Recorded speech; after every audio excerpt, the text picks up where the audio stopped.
무릇 영어를 구사하신다면 당연히 문장으로 구사를 하시겠죠. 그랬을 때 그 문장을 여러분이 구성하실 때에 일단은 주체, subject, 주어를 선정을 하시는 거죠. 그리고 그 주어를 서술할 동사, 동작이면 동사, 아니면 그 주인공이 어떤 상태에 있다 할 때는 비동사 계열의 상사가 오게 되죠.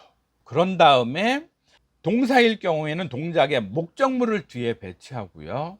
상사이면 비동사 계열의 뒤에 내용을 나타내어 주는 명사나 형용사에 보어를 갖다 붙이고, 이게 실제로는 영어의 다죠. 영어가 뭐 그렇게 어렵겠어요. 그래서 이제 요 다음 콘텐츠에서는 동사, 제가 말하는 동상사, 서술어 내지 술어라는 개념에 대해서 살펴볼 텐데요. 그러면 이제 주어와 술어는 이도령과 방자, 아니면 춘향이와 향단이, 이런 정도로 늘 같이 붙어 다니는 주인공의 동작이나 상태를 서술한다는 차원에서 오늘의 주어와 내일의 술어 동상사, 이 두 가지가 문장의 핵심이 된다는 거. 그러니까 명사구나 명사절 다 명사의 이름을 갖고 있으면 주어 자리에 올 수 있다, 이런 얘기인 거죠. 그리고 이즈야말로 이 문장 전체의 주인 동사이고, 노우는 종속절 내의 동사 종동사. 그래서 저희 이계양의 빨록파 특허 영어에서는 주인 동사는 빨간색, 종동사는 초록색, 그다음에 이렇게 미정사나 동명사나 분사, 분사구문 이런 경우는 파란색으로 칠한다. 이게 21세기 최대의 어문학적인 발명이다, 이렇게 생각하시면 되겠습니다.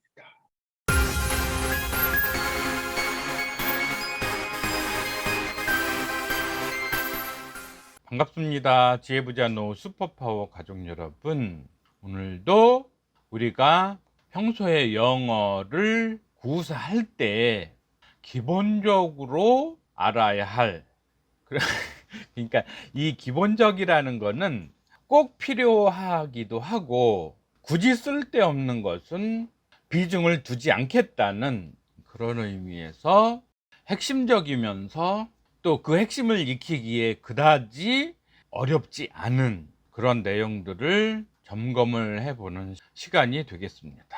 영어를 하나의 공장에 비유한다면 영어 공장에서 나오는 완제품은 문장이죠. 그랬을 때 이 문장을 구성하는 부품들, 그러니까 문장 성분들은 크게 5가지로 볼 수 있죠. 주어, 술어, 목적어, 보어, 수식어. 이 5대 부품이 조립이 되면 문장이라는 완성품이 이루어지죠. 그랬을 때 오늘은 그 1단으로서 주어에 대해서 고찰을 해 보겠습니다. 주어라면 말 그대로 주인공이 되는 말, 이런 거죠. 영어의 엄청 커다란 특징이 모든 문장은 꼭 주어와 동사가 있다는 거. 그랬을 때에 이 주어와 동사는 순서가 바뀌어도 되느냐? 절대 그렇지 않죠. 주어는 꼭 동상사의 앞에 와야 된다. 이 동상사의 뒤에 오면, 다시 말해 동사의 뒤에 오면 목적어, 상사의 뒤에 오면, 특히 이제 비동사가 중심이 되는 상사의 뒤에 오는 것은 보어. 그러니까 위치가 앞이냐 뒤냐에 따라서 동상사의 앞에 오면 주어, 동상사의 뒤에 오면 동사의 경우는 목적어, 상사의 경우는 보어가 되는 거죠. 그러니까 영어는 위치가 의미와 기능을 지배한다, 이렇게 생각하시면 되겠습니다. 그래서 무릇 주어라 하면 반드시 동상사의 앞에 위치해야 된다, 이런 얘기죠. 저의 빨록파 영어에서는 이 동사들의 경우에 동사의 위상에 따라서 빨간색, 초록색, 파란색을 채색을 하죠.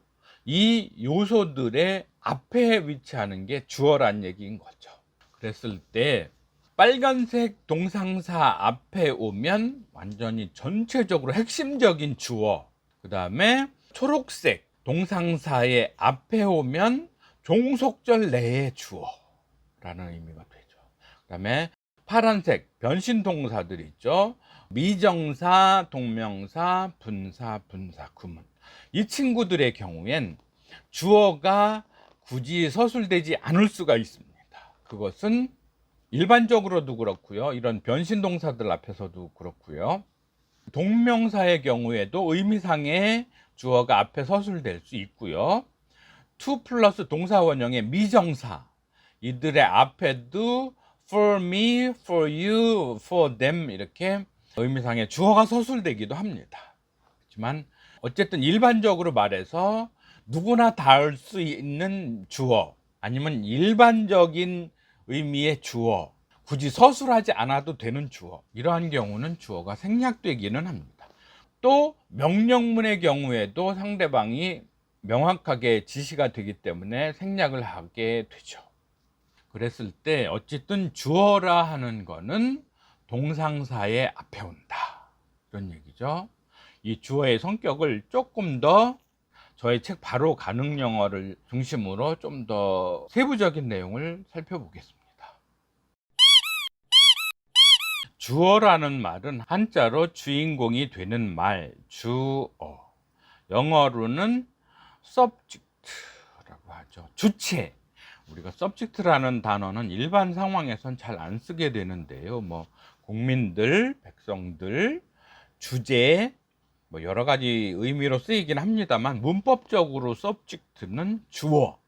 그러니까 그 문장 내에서 주체로서, 그 문장 속의 주체로서 동사가 나타내는 동작, 비동사가 끌어오는 보어의 내용과 같은 상태의 주인공, 이게 subject, 주체라, 이런 얘기인 거죠.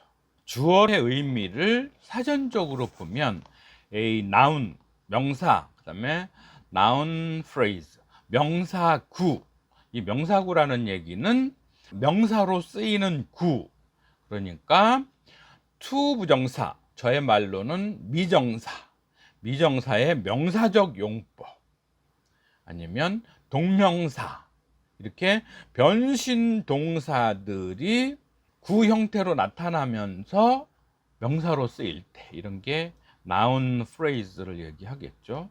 그 다음에 pronoun, noun 명사를 프로 대신한다, pronoun. 그래서 대명사도 명사랑 기능은 같죠. 그래서 이러한 것, 그러니까 명사나 명사에 준하는, 명사에 상당하는 어구들이 이기는 한데 usually comes, 통상 오기는 오는데 어떻게 오냐면 before a main verb, 그러니까 본동사, 메인 동사, 주동사의 앞에 오죠. 당연히 이 메인 verb는 주된 동상사의 앞에 오죠. 주어 당연히 그렇죠. 동상사 앞에 오는 거 아시죠? 그 다음에 represent, 뭔가를 나타내죠.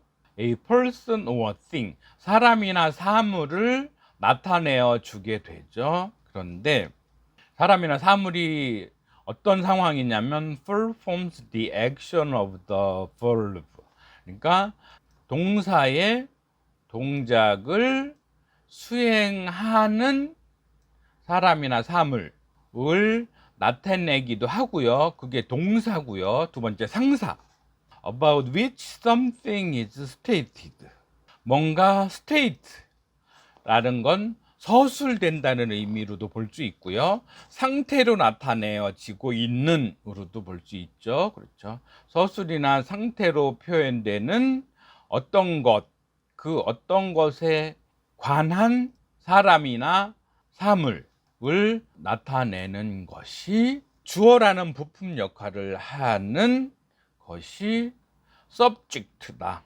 주어다, 이런 얘기. 아무래도 예문은 좀 보셔야겠죠.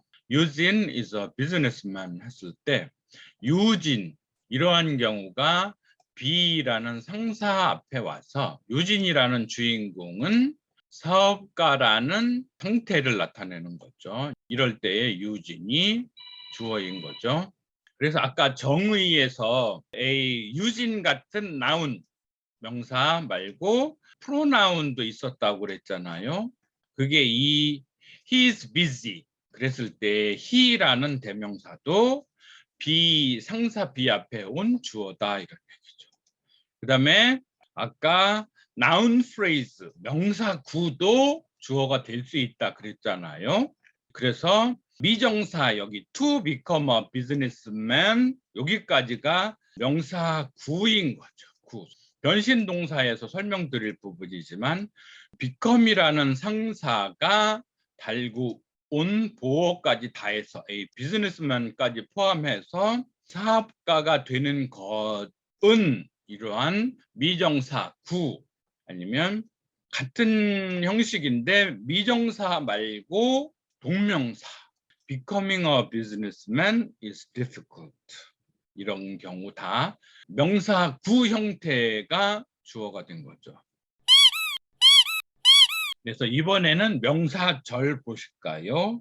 What I know 내가 아는 것은 여기선 이중주어인 거죠. 종속절 내에서의 명사절이라는 종속절 내에 종동사 know의 주어 I가 있고요. 내가 아는 것은 이 전체가 주어가 된 절인 거죠. 그러니까 명사구나 명사절 다 명사의 이름을 갖고 있으면 주어 자리에 올 수 있다 이런 얘기인 거죠. 그리고 is야말로 이 문장 전체의 주인 동사이고 know는 종속절 내의 동사 종동사. 그래서 저희 이계양의 빨록파 특화 영어에서는 주인 동사는 빨간색, 종동사는 초록색, 그다음에 이렇게 미정사나 동명사나 분사구문 이런 경우는 파란색으로 칠한다. 이게 21세기 최대의 어문학적인 발명이다. 이렇게 생각하시면 되겠습니다. 주어라는 개념을 낯설게 생각하지는 마시되 무릇 영어를 구사하신다면 당연히 문장으로 구사를 하시겠죠. 그랬을 때 그 문장을 여러분이 구성하실 때에 일단은 주체, subject, 주어를 선정을 하시는 거죠. 그리고 그 주어를 서술할 동사, 동작이면 동사, 아니면 그 주인공이 어떤 상태에 있다 할 때는 비동사 계열의 상사가 오게 되죠. 그런 다음에 동사일 경우에는 동작의 목적물을 뒤에 배치하고요. 상사이면 비동사 계열의 뒤에 내용을 나타내어주는 명사나 형용사에 보어를 갖다 붙이고 이게 실제로는 영어의 다죠. 영어가 뭐 그렇게 어렵겠어요. 그래서 이제 요 다음 콘텐츠에서는 동사, 제가 말하는 동상사, 서술어 내지 술어라는 개념에 대해서 살펴볼 텐데요.